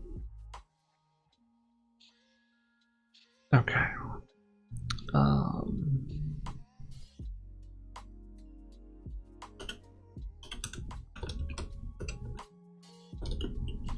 So we're gonna make this flex wrapper. We're gonna give, this is actually what we should have done in the first place probably. We're gonna make this flex wrapper the whole, the width and height, and on this we'll say overflow hidden. See if that works. Okay. Doesn't seem to work. Oh, it's because the flex wrapper is only wrapping this thing actually. I forgot I did it that way. Okay. Forget I said any of that. We'll leave that there and we'll say this flex wrapper, still want it to have the same width and height.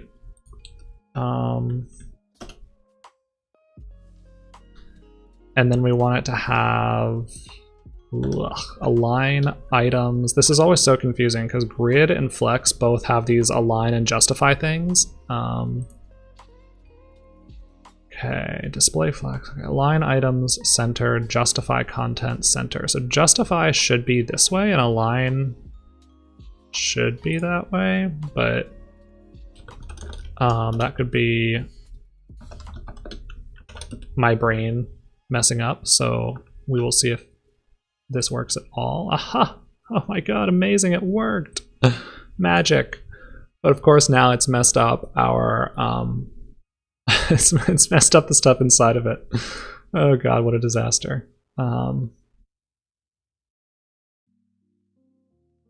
so now we have our thing that's outside of our flex wrapper. We have our big flex wrapper. Inside of that we have our div, we have our big text, and of course it's going to default to the top left corner of that. Interesting. How did they get around that then in the case of this code pen? I don't really understand how they got around that issue here. Because the clipping container always has to be relatively positioned because whatever's inside of it is going to be absolute, and it needs to like overlay with the thing that's outside of it that's absolute. So that's why it needs to be that way.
Yeah, we're also going to have to move this box up a little bit because it's the same thing. It's also positioned at the top left, so it's not really in the center of the screen right now.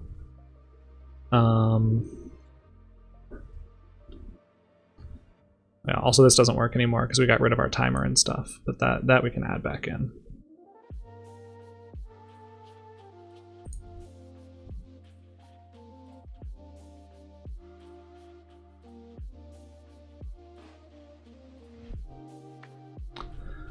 Alright, well I've been streaming for a couple hours now, so I think it is time for me to sign off, especially since I am just staring at this CSS bug right now, and I don't think it's any fun for anybody to just watch me stare at a CSS bug for the next hour and a half, which is probably what I'll be doing.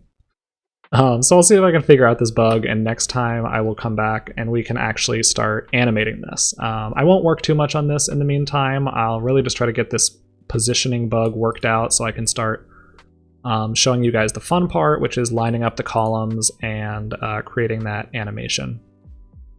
But thank you to everybody that tuned in. Thank you to everybody that watched. I will, unless there is some sort of horrible accident and announcement, I will probably be streaming at the same time on Thursday of next week. So Thursday at 7:30 p.m. tune in. I will have a bug fixed and I will have something more fun for us to do.